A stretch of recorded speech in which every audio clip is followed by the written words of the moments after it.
स्वागत है आपका द न्यूज पर। मैं हूं आपके साथ शिप्रा सैनी।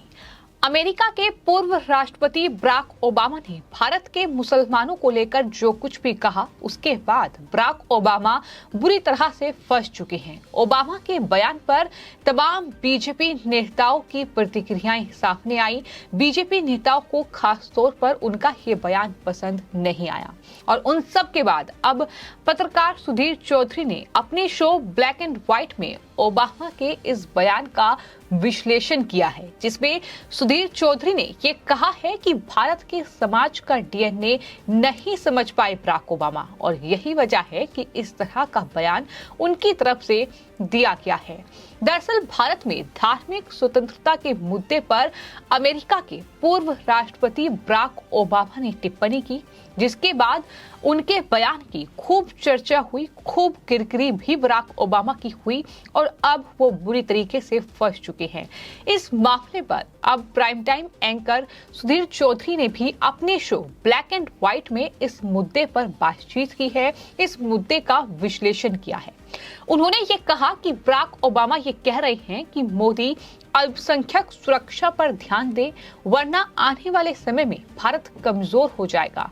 अमेरिका जैसे देश का पूर्व राष्ट्रपति अगर भारत के टूटने या खंडित होने की बात करता है तो इसे बड़ा बयान जाहिर तौर पर माना जाएगा। ये सुधीर चौधरी की ओर से कहा गया है।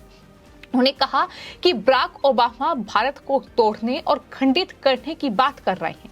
भारत के टूटने की बात कौन करता है, ये सवाल भी सुधीर चौधरी ने अपने शो में पूछा है। उन्होंने कहा कि टुकड़े टुकड़े गैंग देश में, पंजाब में खालिस्तानी ये बात करते हैं, हम खालिस्तान बना रहे हैं और भारत के टुकड़े हो जाएंगे। ये मंशा खालिस्तानियों की रहती है या फिर एक खास विचारधारा के लोग, पाकिस्तान समर्थक लोग, आतंकवादी भारत के टुकड़े करना चाहते हैं। वो चाहते हैं कि भारत खंडित हो जाए, भारत टूट जाए, कश्मीर अलग हो जाए, भारत से एक खालिस्तान अलग बन जाए।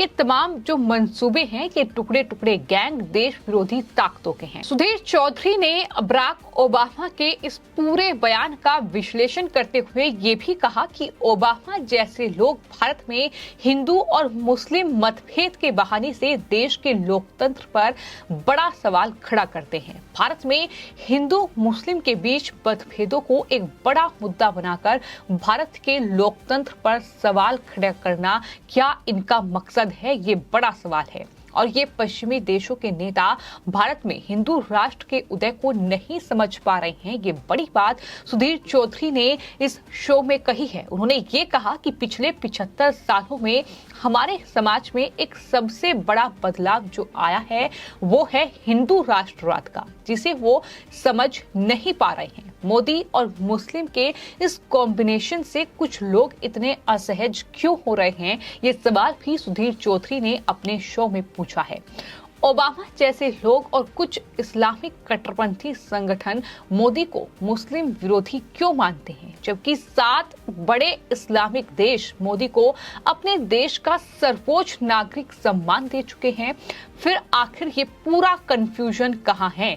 यानी बराक ओबामा ने जो टिप्पणी की है उसकी वजह क्या है? क्या वजह ये है कि पिछले 75 सालों में जिस तरीके से हिंदू राष्ट्रवाद की बात हुई है, जिस तरीके से हिंदू राष्ट्र का उदय जो भारत में हो रहा है, क्या इससे तकलीफ है? ये बड़ा सवाल कहीं ना कहीं इस शो में पूछा गया है। लेकिन जवाब तो ये भी है कि प्रधानमंत्री को जो सर्वोच्च सम्मान मिला है उसमें 7 मुस्लिम देश हैं जिन्होंने प्रधानमंत्री को सर्वोच्च नागरिक सम्मान अपने देश का दिया है। तो आखिर कंफ्यूजन है कहाँ? बराक ओबामा जैसे पश्चिमी देशों के नेता भारतीय समाज के डीएनए को क्यों नहीं समझ पा रहे हैं? कई बिंदुओं में सुधीर चौधरी ने इस बात को लेकर चर्चा की है। उन्होंने कहा कि बराक ओबामा ने भारत के समाज को लेकर जो चिंता व्यक्त की, इस दौरान वो ये नहीं समझ पाए कि भारत में दुनिया का सबसे बड़ा लोकतांत्रिक चुनाव होता है। पीएम मोदी एक बहुत लोकप्रिय नेता हैं। जनता ने ही चुनकर उन्हें संसद भेजा है। 140 करोड़ की जनता ने उन्हें चुना है, यानी हर वर्ग, हर धर्म के लोगों ने उन्हें वोट देकर देश का प्रधानमंत्री बनाया है। साथ ही उनकी तरफ से यह भी कहा गया कि हिंदू राष्ट्रवाद को अक्सर स्वीकार नहीं किया जाता, इसे खराब माना जाता है। हिंदू राष्ट्रवाद एक सच है जिसे प्रधानमंत्री नरेंद्र मोदी ने बखूबी तरीके से पहचान लिया है, लेकिन कांग्रेस और पश्चिमी देश इस बदलाव को नहीं समझ पाए हैं।